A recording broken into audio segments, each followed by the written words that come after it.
महादेव बच्चों। तो जैसा कि पिछले वीडियो में मैंने बताया था, मैंने वेक्टर्स की बात किया था और बहुत ज़्यादा बातें नहीं हुई थी। मैंने चर्चा किया था कि वेक्टर्स क्या होते हैं और स्केलर से कैसे ये अलग होते हैं। एक फिजिकल क्वांटिटी की तीसरी कैटेगरी भी होती है जिसे टेंसर कहते हैं, हालांकि उसके बारे में पढ़ना नहीं है। इन सारी बातों को बताते हुए हमने लास्टली ये बताया था, बस एक रिकैप कर रहा हूँ जिससे कि इस वीडियो को मैं कंटिन्यू कर सकूँ। फिर मैंने बताया था कि अगर ये दो वेक्टर्स हैं ए एंड बी और थीटा डिग्री पे इंक्लाइंड है, तो इनका रिजल्टेंट ऐसे निकलेगा कि पहले ए को ड्रॉ किया, जहां ये खत्म हुआ इसको डॉटेड करके आगे बढ़ाया। इन दोनों के बीच का एंगल, इनके टेल के बीच का एंगल होता है, उसे हमने ड्रॉ किया और जितनी लेंथ इसकी है हमने इसे ड्रॉ कर दिया। फिर इनिशियल के टेल से फाइनल के हेड को ज्वाइन किया और ये इनका रिजल्टेंट हो गया। ये रिजल्टेंट वेक्टर ए से अल्फा एंगल बना रहा है। तो हमने कुछ फार्मूले बताए थे कि रिजल्टेंट की वैल्यू कितनी होगी। तो मैंने लिखवाया था कि आर हो जाएगा A square plus B square plus 2ab cos theta, इसका रूट। ये हो गया आर की वैल्यू। और ये रिजल्टेंट पहले वेक्टर से जो एंगल बनाया था उसे हमने कहा था tan अल्फा, और ये हो गया था b sine theta a plus B cos theta. इतनी बातें पिछले वीडियो में हमने फाइंड आउट की थी कि अगर दो वेक्टर थीटा डिग्री पे इंक्लाइंड हैं तो उनके रिजल्टेंट का मैग्नीट्यूड इस रिलेशन से दिया जाएगा और रिजल्टेंट फर्स्ट वेक्टर से ए से जो एंगल बना रहा है उसका tan अल्फा ये हो जाएगा। इतनी बातें मैंने पिछले वीडियो में बताई थी और इस वीडियो में मैं पिछले वीडियो का लिंक दे रहा हूं। जब तक आप उसको नहीं समझोगे तो आगे जो बताने जा रहा हूं वो बात थोड़ी मुश्किल हो जाएगी। तो उम्मीद है कि आप समझ जरूर लेंगे। थोड़ा आगे चलते हैं। अब देखो, बात आती है कि दो वेक्टरों को ऐड करने का तरीका। तो मैंने बताया कि ये ए है, ये बी है, बीच का एंगल थीटा है। तो ऐड ऐसे करेंगे, मैं अगर रिपीट कर रहा हूं कि फर्स्ट वेक्टर को स्केलिंग करके ड्रॉ कर दिया, डॉटेड करके आगे बढ़ाया, ये बी हो गया और जितनी जो इंक्लाइनेशन यहाँ था उसको हमने यहाँ कर दिया, इनिशियल के टेल से फाइनल के हेड को मिलाया, ये रिजल्टेंट हो गया। अब प्रश्न ये होता है कि ये तो हो गया R equals A plus B. यह सिंबल में हमने ए में बी को जोड़ा तो आर मिल गया, फिगरेटिवली इस एंगल को हमने अल्फा कहा। अगर कोई आपसे बोले कि बी को सब्सट्रैक्ट करो ए से और उसका रिजल्टेंट फाइंड आउट करो, मीन्स हमें अगर ये जानना है कि R equals A minus B कितना होगा, R equals A minus B कितना होगा, तो हम क्या करेंगे। R equals A plus B तो मैंने बता दिया, अब R equals A minus B को हमें फाइंड आउट करना है। तो देखो बेटा केयरफुली, ए माइनस बी को हम लिख सकते हैं ए प्लस माइनस बी,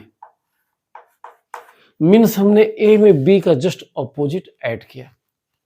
तो डायग्राम में देखो, ये वी वेक्टर है, इस पर्टिकुलर डायरेक्शन में है, जितनी इसकी लेंथ है उतना ही लेंथ एक और ड्रॉ करो और डायरेक्शन इधर बना दो, ये कहलाएगा माइनस बी वेक्टर। तो अब समझो कि हमें ए में इस वेक्टर माइनस बी को ऐड करना है। तो ए माइनस बी के मायने हो गए कि ए में बी का अपोजिट हम ऐड करेंगे। और अपोजिट वेक्टर कैसे बनाया कि जितना वेक्टर ये है उसके मैग्नीट्यूड के बराबर, यानी कि जितनी लेंथ ये है उतनी लेंथ यहाँ ले लिया, डायरेक्शन को जस्ट उल्टा कर दिया। अगर ये पूरब है तो पश्चिम कर दिया, एरो यहाँ लगा दिया, तो ये माइनस बी वेक्टर हो गया। तो पूरी चीज हो गई कि हम ए में माइनस बी को कैसे ऐड करेंगे। तो उसके लिए हमें ये एंगल पता होना चाहिए। तो ये पूरी स्ट्रेट लाइन है, ये और ये मिलकर 180 हो गए, तो ये एंगल हो गया 180 माइनस थीटा। तो मतलब ये निकला कि ए में माइनस बी को ऐड करना है, तो जैसे आप ए में बी को ऐड करते हो वैसे ही करो, बस एंगल क्या होगा कि जो एंगल थीटा होता था वो एंगल हो गया 180 माइनस थीटा। तो अगर हम डायग्राम बनाते तो मैं ऐसे ड्रॉ करता, ये ए वेक्टर हो गया, डॉटेड करके आगे बढ़ाया, सारा कुछ वही है। अब ए और बी के बीच का एंगल 180 माइनस थीटा है और बी की डायरेक्शन इधर है, तो इसको बेस लेकर ये हमने बना दिया 180 माइनस थीटा। ये एंगल हो गया 180 माइनस थीटा और ये हो गया माइनस बी वेक्टर। फिर वही तरीका है कि इनिशियल के टेल से फाइनल के हेड को ज्वाइन किया, तो इनिशियल वेक्टर ए था, फाइनल बी का ये एरो है, ये ज्वाइन किया, ये मिल गया आर और ये हो जाएगा इन सिंबल ए माइनस बी। तो ये हो गया ए माइनस बी। तो जो तरीका ए प्लस बी का है वही तरीका ए माइनस बी का है। अब ये वाला एंगल हो गया अल्फा, ये एंगल हो गया अल्फा। अल्फा कौन सा एंगल है? जो resultant means R A vector से बना रहा है। तो फर्स्ट केस में, शुरू के केस में जब ए प्लस बी की बात किया था तो ये आर हो गया था, ये थीटा था, ये अल्फा था, ये वेक्टर ए था, ये बी था, जल्दी से लिख दिया। तो रिजल्टेंट ए से अल्फा एंगल बना रहा था, तो यहाँ भी रिजल्टेंट ये आर है, ए से अल्फा एंगल बना रहा है। अब हमें दो बातें जाननी है कि आर की वैल्यू क्या होगी और अल्फा कितना होगा। तो इसे मैं बिठा दे रहा हूं। फिर इन फार्मूलों को देखो, इस फार्मूले को देखो कि आर को लिखा था हमने A square plus B square plus 2ab cos theta का रूट, हमने आर को लिखा था। जहां थीटा था ए और बी के बीच का एंगल, यहां by the way this is the direction of A, this direction of minus B, इनके बीच का एंगल है 180 माइनस थीटा। तो जहां थीटा है वहां हम रखेंगे 180 माइनस थीटा। तो इस केस में जो आर चला आएगा, ये ए वेक्टर यहां पर नहीं है, ये ए वेक्टर का मैग्नीट्यूड है, तो इसका कोई साइन माइनस प्लस होने का मतलब ही नहीं है। तो सीधे लिखा ए स्क्वायर और यहां लिखा B square not minus B square, क्योंकि ये बी वेक्टर का मैग्नीट्यूड है और मैग्नीट्यूड को हम हमेशा पॉजिटिव लिख रहे हैं वेक्टर के केस में। डायरेक्शन किधर होगी वो एंगल से तय होगा। तो लिख दिया A square plus B square plus 2ab cos, यहां तक सही है। जहां तक थीटा है, थीटा प्लस हो जाएगा 180 माइनस थीटा, 180 माइनस थीटा, और हमने ये रूट ले लिया। तो नया कुछ नहीं किया हूं, चूंकि ए बी के बीच का इंक्लिनेशन अब थीटा ना होकर 180 माइनस थीटा हो गया है, तो वहां लिख दिया 180 माइनस थीटा। अगर सिंप्लीफाई किया जाए तो ये चला आएगा सीधे सीधे A square plus B square cos 180 minus theta होता है बेटा माइनस कॉस थीटा, वो माइनस यहां चलाएगा तो हो जाएगा माइनस 2ab कॉस थीटा। तो ये ए माइनस बी के केस में रिजल्टेंट का मैग्नीट्यूड हो गया, जहां पर ए और बी के बीच का एंगल था थीटा और ए और माइनस बी के बीच का एंगल हो गया 180 माइनस थीटा। अब देखो डायरेक्शन की बात, तो ये फार्मूला हो गया, कोई नया फार्मूला नहीं है, ये बताना बहुत एक्स्ट्रा ही बताना हुआ, क्योंकि जब हम ए प्लस बी जानते हैं तो हम ए माइनस बी भी जानते हैं, क्योंकि ए माइनस बी कुछ नहीं है, ए में बी का जस्ट अपोजिट जोड़ना है, और जब जस्ट अपोजिट जोड़ोगे तो ये एंगल चेंज हो जाएगा, डायरेक्शन चेंज हो जाएगी। जो पहले थीटा था वो 180 माइनस थीटा हो गया, चेंज होकर थोड़ा सा ऐसा आ गया। अब जरा देखो इस एंगल अल्फा की बात करेंगे, रिजल्टेंट ए से कितना एंगल बना रहा है। तो फर्स्ट केस को जरा फिर कंपेयर करो, कुछ ऐसा था, अल्फा ये था, ये ए था, ये बी था, ये आर था और ये थीटा था, ये एक्स था, ये वाई था। तो पुराने वीडियो को देखो तो हमने tan अल्फा को लिखा था बी साइन थीटा ए प्लस बी कॉस थीटा। तो अगर हम सिर्फ फार्मूले को ही देखें, इस डायग्राम को न भी देखें, तो हमें यहाँ कुछ नहीं करना होगा। जहां थीटा है उसके प्लेस पर हम रख देना चाहिए 180 माइनस थीटा। तो अगर हम ऐसा करेंगे तो हमें tan अल्फा मिल जाएगा B sine 180 minus theta. At the place of theta I am writing 180 minus theta और a plus B cos 180 minus theta, 180 minus theta. अगर हम सिंप्लीफाई करें, इसे सिंप्लीफाई करें तो साइन 180 माइनस थीटा हो जाएगा साइन थीटा और cos 180 माइनस थीटा हो जाएगा माइनस कॉस थीटा। तो सिंपली tan अल्फा हो जाएगा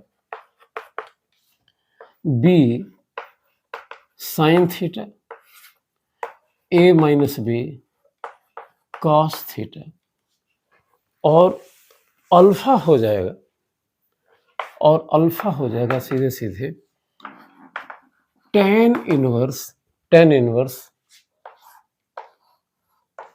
B sine theta A minus B cos theta. तो देखो पुराने फार्मूले से कंपेयर करो तो माइनस बी वेक्टर के केस में यानी कि जहां पर बी की दिशा जस्ट उल्टी हो जाती है, तो ये साइन प्लस था तो माइनस हो गया, ये साइन प्लस था तो माइनस हो गया।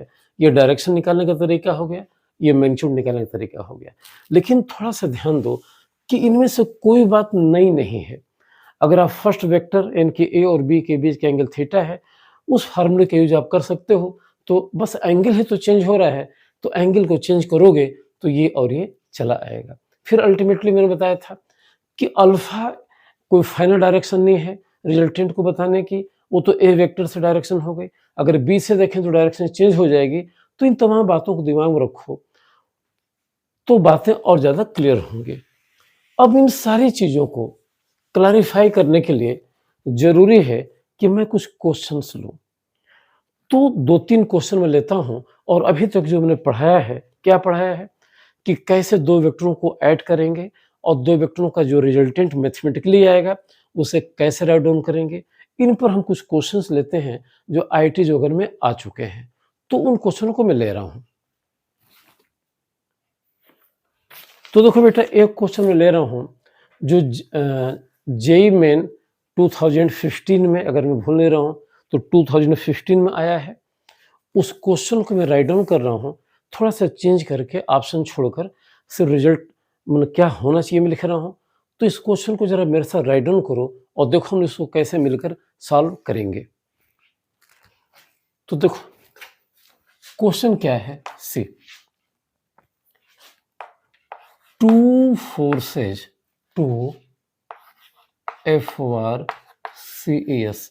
two forces P and Q, two forces P and Q of magnitude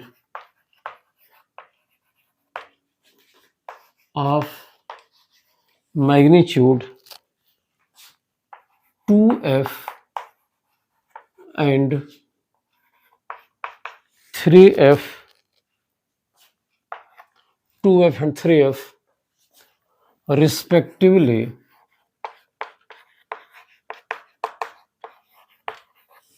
respectively are at an angle theta with each other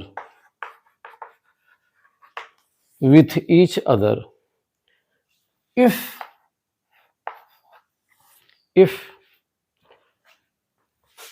Q is doubled, if Q is doubled, comma, their resultant also gets doubled, gets doubled. Find theta, find theta. Basically original question में 4 option दिए थे कि theta की value क्या होगी, 30 degree, 60 degree, 90 degree, 120 degree. तो last में हमने चेंज कर दिया और कहा कि सीधे थीटा निकालते ही हैं। अब जरा मैं क्वेश्चन को रिपीट कर रहा हूं। दो फोर्सेज हैं, दो फोर्सेज है P और Q, और P फोर्स की जो वैल्यू है 2F के बराबर है और 3F की वैल्यू, सॉरी, Q की वैल्यू 3F के बराबर है, और इनके बीच का जो इंक्लिनेशन है वो थीटा है, इनके बीच का जो एंगल है वो थीटा है। कह रहा है कि अगर Q की वैल्यू को दूना कर दिया जाए, इसके मायने ये है कि Q की डायरेक्शन नहीं चेंज करना है, सिर्फ मैग्नीट्यूड को डबल कर देना है। मीन्स जो 3F था उसे 6F कर देना है। तो जो इनका रिजल्टेंट आ रहा है वो पहले के रिस्पेक्ट में उसकी वैल्यू भी दूनी हो जा रही है, उसका जो मैग्नीट्यूड है वो डबल हो जा रहा है। पहले समथिंग था, 20 था, मान लो 20F था, तो 40F हो जा रहा है फॉर एग्जाम्पल। तो हमें बताना है कि थीटा क्या होगा। उम्मीद है क्वेश्चन सिंपल है, समझ में आ रहा होगा। तो पहले एक रफ डायग्राम हम बना लेते हैं ताकि चीज़ों को हम कंप्रीहेंड कर सकें। तो ये P है मान लो, ये Q है, ये थीटा है, यही फाइंड आउट करना है। तो मैंने जस्ट अभी बताया कि दो वेक्टर अगर आपस में किसी एंगल पर इंक्लाइंड हैं तो उनके रिजल्टेंट का फार्मूला वैसे होगा जो हमने अभी लिखा था। रिजल्टेंट की मैग्नीट्यूड का फार्मूला हमने लिखा था R equals A square plus B square plus 2AB cos theta. तो देखो कि A के प्लेस पर P है, B के प्लेस पर Q है और बीच के एंगल क्या है, थीटा है। तो हम इस फार्मूले का यूज करेंगे और ये मानते हुए कि इन दोनों का रिजल्टेंट R है, यहां पर इनके मैग्नीट्यूड को राइट डाउन करेंगे। तो जब राइट डाउन करेंगे तो कुछ ऐसे हो जाएगा, मैं लिख रहा हूं। तो R को हमने लिख दिया है, P का मैग्नीट्यूड कितना है, 2F है, तो ये हो जाएगा 2F होल स्क्वायर। Q का मैग्नीट्यूड 3F है, तो हो गया 3F whole square plus 2 into 2F into 3F, और बीच का एंगल हमने थीटा ही एज्यूम कर लिया है, तो हो जाएगा कॉस थीटा। और कुछ यूं हम को एक रिलेशन मिल जाएगा, इसके बेस पर हमने इसको लिख दिया। अब जरा मैं इसे मिटा दे रहा हूं। अब ये कहा जा रहा है कि इस Q की वैल्यू को दूना कर दिया जा रहा है, तो ये भी डबल हो जा रहा है। तो अगला क्वेश्चन लिखेंगे तो 2F को तो ही रखेंगे, मीन्स P को ही रखेंगे, Q के वैल्यू को 6F कर देंगे, और तब ये हमें बताना है कि ये R कितना हो जा रहा है, डबल्ड हो जा रहा है, तो थीटा कितना होगा। तो इसको अगर हम मैथमेटिकली लिखें तो ये मानकर लिखेंगे।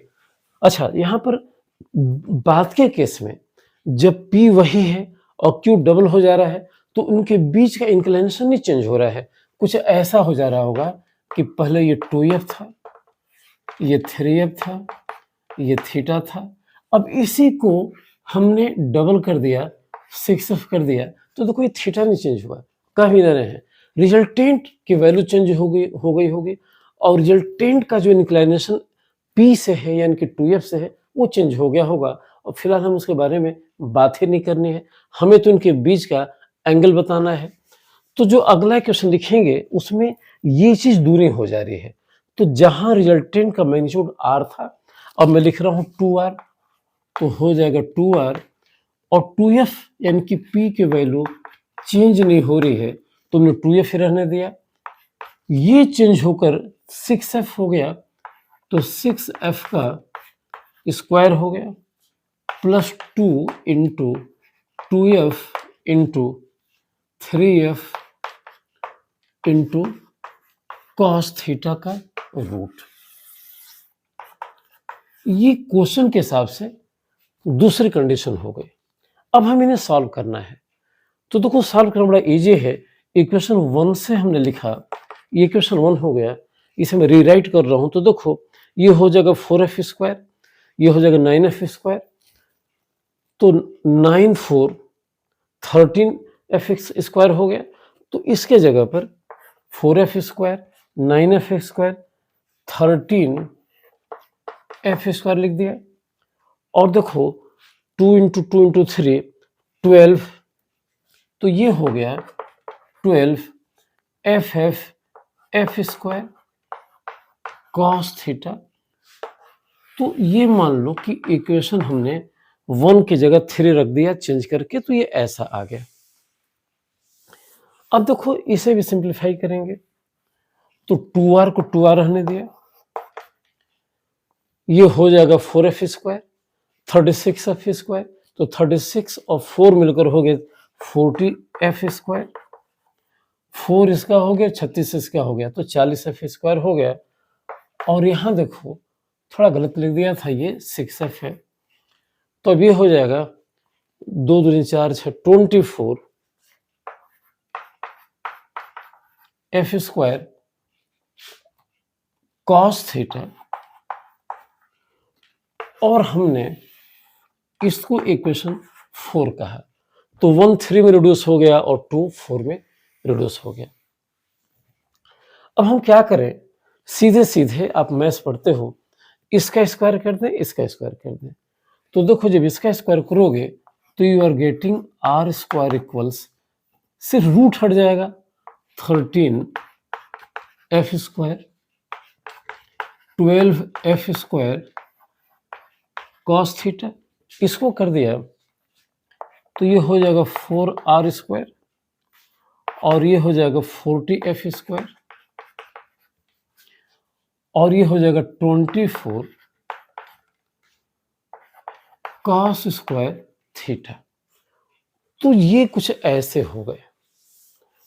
अब देखो हमें थीटा फाइंड आउट करना है, तो सिंपली हम क्या करें अच्छा देखो यहां से ये थोड़ा और सिंपल हो जाएगा, 4 से डिवाइड करो, तो जब आप 4 से डिवाइड करोगे तो ये हो जाएगा आर स्क्वायर और ये हो जाएगा 10f स्क्वायर और 6 ये f स्क्वायर छूट रहा था 6f square cos square theta. तो ये जो चौथा इक्वेशन था जिसका स्क्वायर हमने ऐसे किया था, थोड़ा छोटा हो गया तो ये लिख दिया। अब इसे नीचे रीराइट करते हैं, आर स्क्वायर हो जाएगा, या समझो कि ये आर स्क्वायर था, अब इसके प्लेस पर हम ये लिख सकते हैं, तो मैंने लिख दिया, तो हो गया 13f square 12f square cos theta बराबर 10f square plus 6f square cos square theta, cos square theta. अब थोड़ा सिंपल करो, तो देखो बेटा ये 10 है, ये 13 है, जब इधर आएगा ये तो -10 हो जाएगा, तो -10 से 13 हटाओगे तो 3f स्क्वायर हो जाएगा। ये 6f स्क्वायर है, ये 12f स्क्वायर है, ये इधर जाएगा तो माइनस हो जाएगा, तो ये हो जाएगा -6f स्क्वायर,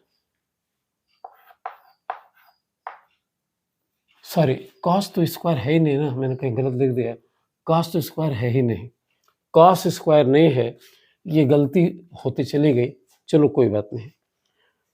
तो ये हो जाएगा इतना, यहां से इसे डिवाइड करो तो you are getting cos theta equals -1/2। इसको इसे डिवाइड किया, -1/2 चलाया।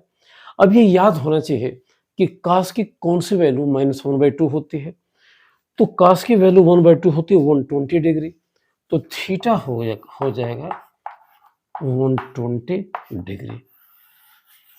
मीन्स इनिशियली P और Q यानी कि 2F और 3F के बीच का इंक्लिनेशन कितना था? 120 डिग्री। तो ये ऐसे हो गया, तो इसका आंसर हो जाएगा 120 डिग्री। अगर मैं कहता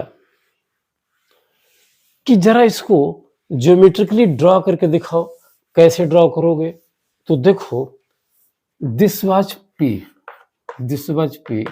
जिसकी वैल्यू थी 2F और ये था Q जिसकी वैल्यू थी 3F और यही थीटा चला आया 120 डिग्री। तो अगर हमें ज्योमेट्रिकली इसको ड्रॉ करना होता, ऐड करके दिखाना होता, तो हम क्या करते कि शुरू में हम P को लिख देते और इसे आगे करके बढ़ा दिया।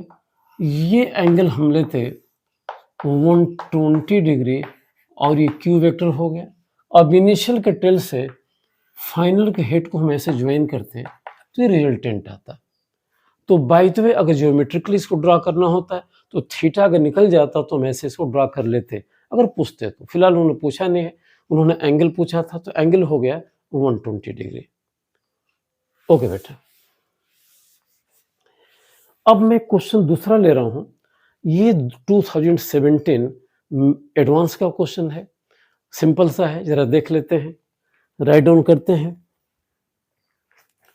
तो देखो, इस क्वेश्चन को मैं लिख रहा हूं, आप भी राइट डाउन करो। Question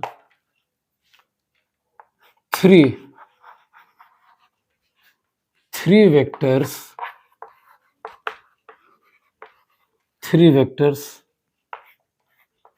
PQ and R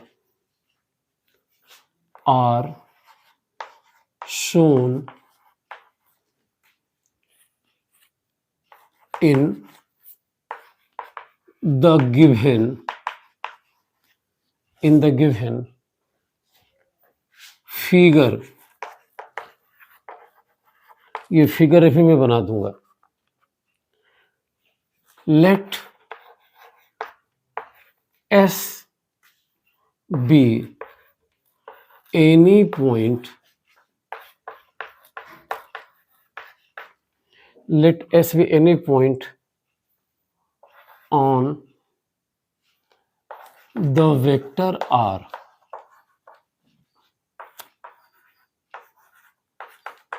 on the vector R, the distance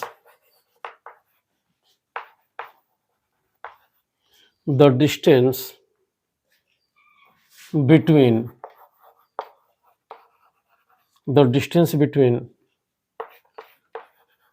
P and S is B mod R,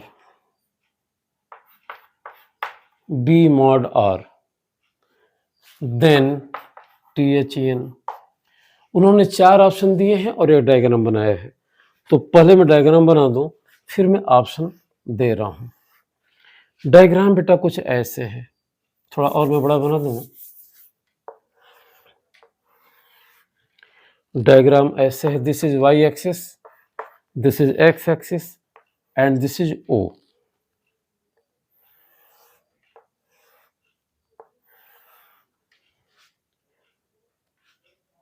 P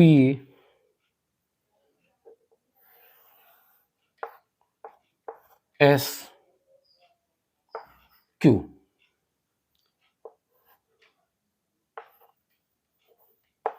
This is P vector, this is S vector, this is Q vector,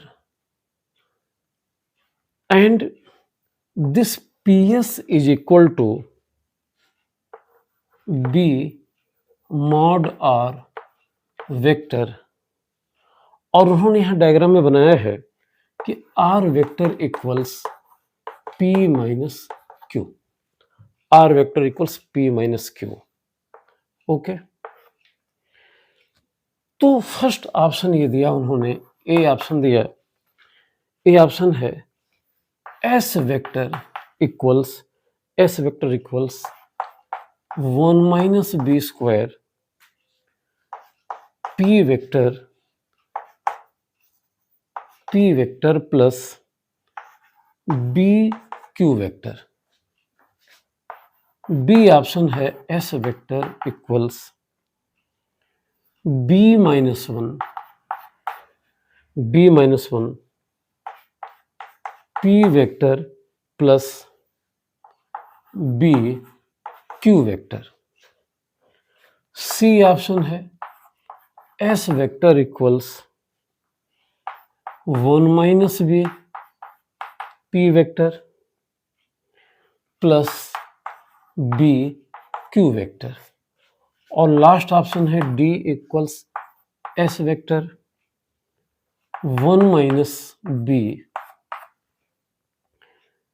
P vector plus B square Q vector. Okay, अब जरा पूरी चीज ध्यान से सुनो। 3 vector हैं, OP is P vector, OS is S vector, OQ is R vector and PQ is R vector. OQ is S vector. मैं फिर से रिपीट कर रहा हूं, OP is P vector, OS is S vector, OQ is Q vector. And जिस R vector को उन्होंने mention किया है तो लिखा है R equals P minus Q। इसका मतलब कि P में PQ को ऐड करेंगे तो Q मिलेगा। मीन्स मैं लिख रहा हूं P में PQ वेक्टर को ऐड करेंगे ट्रायंगुलर के हिसाब से, P में PQ वेक्टर को ऐड करेंगे तो Q वेक्टर मिलेगा। मीन्स PQ हो जाएगा Q माइनस R। तो ये PQ ही R वेक्टर है, ये PQ ही R वेक्टर है।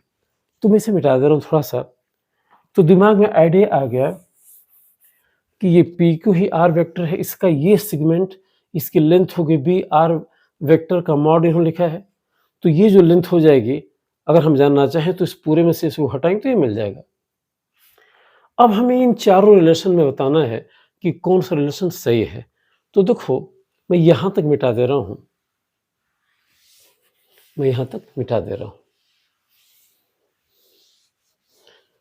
फिर से मैं बात रिपीट कर रहा हूं कि उन्होंने दिया था कि इस ज्योमेट्री में, इस फिगर में 3 वेक्टर दिए गए हैं, ये P vector, Q vector, R vector और ये है S वेक्टर।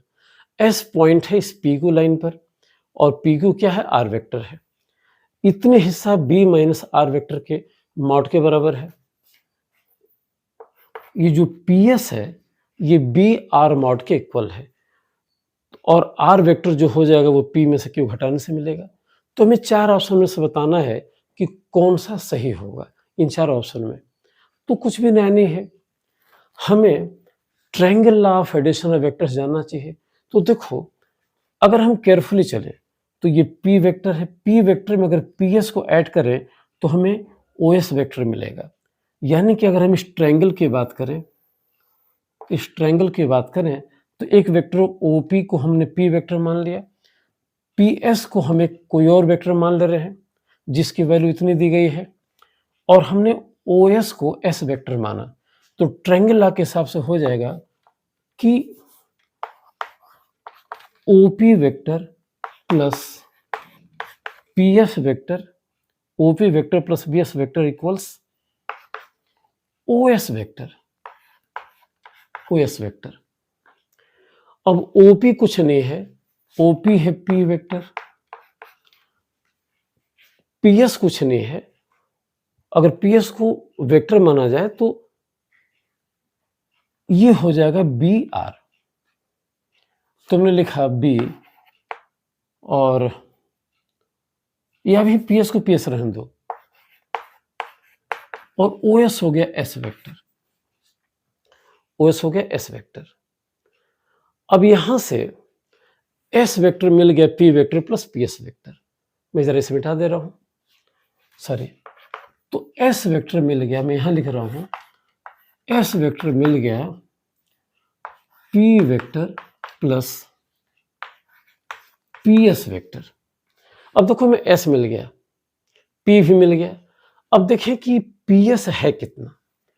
तो देखो ये पूरा वेक्टर R है, ये पूरा वेक्टर R है जिसका एक सेगमेंट है B वेक्टर R। तो हम इसको लिख सकते हैं P vector plus B R vector. ये तो मैग्नीट्यूड था, लेकिन अगर वेक्टर के फॉर्म लिखना हो तो हमने क्या किया कि ये मॉड हटा दिया।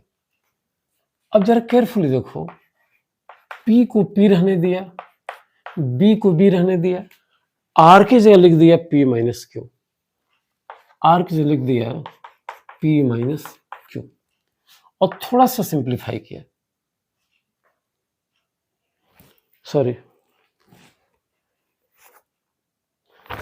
R की जगह है ये, this is Q minus P, R है Q माइनस P। देखो होना भी चाहिए, ये P में हम PQ को जोड़ेंगे तो हमें Q मिलेगा, तो PQ हो जाएगा Q माइनस P। थोड़ा सा हमने ठीक नहीं लिखा, तो यहां हो गया ये Q माइनस P।